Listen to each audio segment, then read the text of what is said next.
समाजवाद की बात करने वाले लोग सत्ता में रहे। सामाजिक न्याय का जो परिभाषा बिहार में गढ़ा गया, उसमें एक वर्ग को बताया गया शोषक और एक वर्ग को बताया गया शोषित।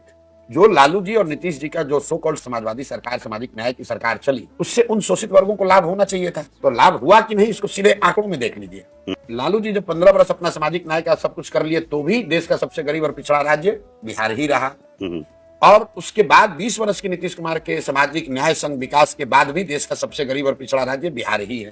कि दलित समाज से आज भी बिहार में 3% बच्चे ही 12वीं पास कर रहे हैं। 3% दलित, 5% से कम अति पिछड़ा और 7% से कम मुस्लिम समाज के बच्चे 12वीं पास कर रहे हैं। तो किस बेनिफिट की आप बात कर रहे हैं? सबसे बड़ा इसका एक हथियार लोगों ने कहा आरक्षण। तो आप मुझे बता दीजिए कि जब आपका समाज 90%, 95% 12वीं नहीं पास करेगा तो उसको आरक्षण का लाभ मिलेगा कैसे? बिहार वो राज्य है जिनके पास भी जमीन थी, उन्होंने 1 लाख एकड़ से ज्यादा भूदान आंदोलन में लोगों ने स्वेच्छा से जमीन दिया बिनोवादी के आह्वान पर। आप मुझे बताइए वो 1 लाख, 1.25 लाख एकड़ जमीन आज कहाँ है? तो जनसुराज ने कहा कि हमारी परिकल्पना समतामूलक समाज की ये है कि नौकरियों में जो आरक्षण है वो जैसे है चले, लेकिन साथ साथ राजनीति में संख्या के आधार पर भागीदारी, और उससे भी महत्वपूर्ण अगर व्यवस्था बन जाए तो शिक्षा, जमीन और पूंजी में इन वर्गों की हिस्सेदारी को सुनिश्चित करके ही समाजवाद और सामाजिक न्याय, समतामूलक समाज की परिकल्पना की जा सकती है।